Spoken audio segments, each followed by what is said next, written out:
کی رضا کے لیے کر رہا ہے یا دنیا کو دکھانے کے لیے کر رہا ہے. اب باپ کو اور بیٹے کو کیسا ہونا چاہیے کہ باپ محبت میں کہتا ہے نا کہ بیٹا میں ایسا ایسا آپ کو دیکھتا ہوں کرتے ہوئے, تو بیٹا بھی کہتا میں بھی تیار ہوں اگر آپ ایسا دیکھ رہے ہیں. تو اللہ رب العزت کا قرآن میں نہیں حکم ہے, یہ باپ اور بیٹے کی گفتگو کو اللہ تعالیٰ نے جو ہے قرآن میں بیان کیا. حضرت اسماعیل علیہ السلام کے جملے ہوتے ہیں ستجدنی انشاءاللہ من الصابرین, اے والد گرامی جو آپ کو حکم ہوا ہے وہ آپ کیجئے, انشاءاللہ آپ مجھے صابر پائیں گے, آپ صبر کرنے والا پائیں گے. ایک بیٹا کیسا ہونا چاہیے؟ کوئی کہتا ہے کہ یہ فیضان نظر تھا یا کہ مکتب کی کرامت تھی, سکھائے کس نے اسماعیل کو آداب فرزندی, کہ حضرت اسماعیل علیہ السلام کو کس نے یہ بیٹے کے جو آداب سکھا دیے کہ بیٹے کو باپ کے سامنے کیسا ہونا چاہیے, کہ ایک بیٹے کو اپنے باپ کے سامنے کس طرح گفتگو کرنی چاہیے, کیا انداز ہونا چاہیے.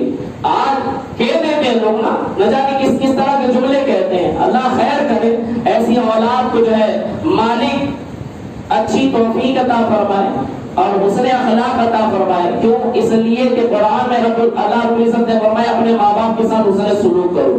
تو مولا جو ہے نا بچوں کو حسن سلوک کرنے والا بتائے کہ اگر اولاد حسن سلوک نہیں کرتی ہے, اس میں باپ کا کچھ نہیں جاتا. ٹھیک ہے دنیا میں تھوڑی سی تکلیف ضرور ہوگی, لیکن اولاد کے لیے جو تباہی کا سامان ہوگا, آپ نے کتنی اولاد ایسی دیکھی ہوگی, آپ کے معلومات میں بہت سارے ایسے لوگ ہوں گے کہ کتنی اولاد آپ نے ایسی دیکھ لی کہ جو اپنے باپ کو ستاتی ہے اور وہ دنیا میں بھی خوش ہے, نہیں ملتی, اپنی نظروں میں گزرا نہیں.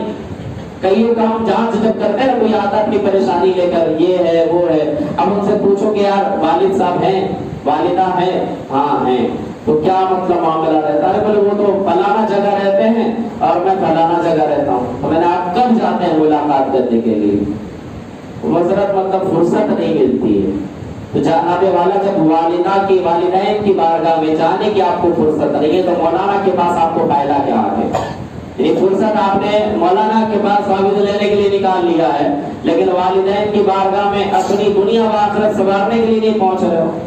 جبکہ حکم رسول یہی ہے کہ اگر تم چاہتے ہو کہ تمہاری روزی میں برکت ہو, تمہاری بلائیں ٹل جائیں, تو ماں کی دعا سے بڑھ کر کیا ہے یار. ایک عالم تمہارا سگا نہیں ہے, یقیناً وہ دینی طور پر تمہارے ساتھ بہتری کرنے کے لیے کھڑا ہے. آج میں بیٹھا ہوں, میرا یہ ایک جذبہ ہے کہ یار میرے ذریعے لوگوں کو جتنی اچھی بات معلوم ہو جائے, جتنا اچھا سبق مل جائے, میں دینے کی کوشش کروں گا.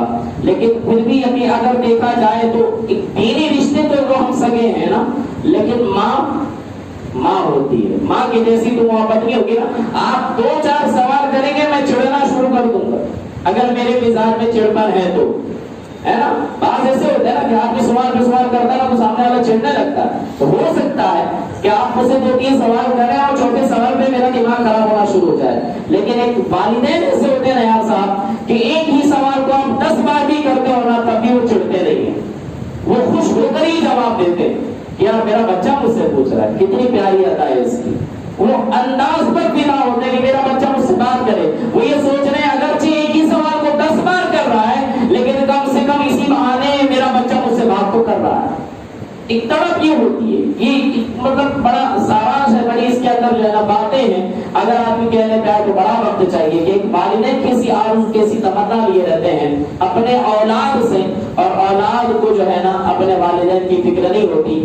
وہ بندے جو پریشان ہے نا, ایک ہی حل ہے, اور بارہا میں بیان میں اپنی یہی میسج دینے کی کوشش کرتا ہوں کہ آپ چاہتے ہیں نا صاحب کہ آپ کی پریشانی, آپ کی تکلیف, آپ کی مصیبت, آپ کی روزی میں برکت آئے, آپ کے دیگر معاملات جو ہے نا آسانی کے ساتھ حل ہوں, تو خدا را اپنے والدین کو راضی کریے, اپنے والدین کو راضی کریے, اپنے والدین کو راضی کریے. ماں باپ کو راضی تو رب راضی, اور رب راضی تو پھر دنیا کا حساب کیا ہے.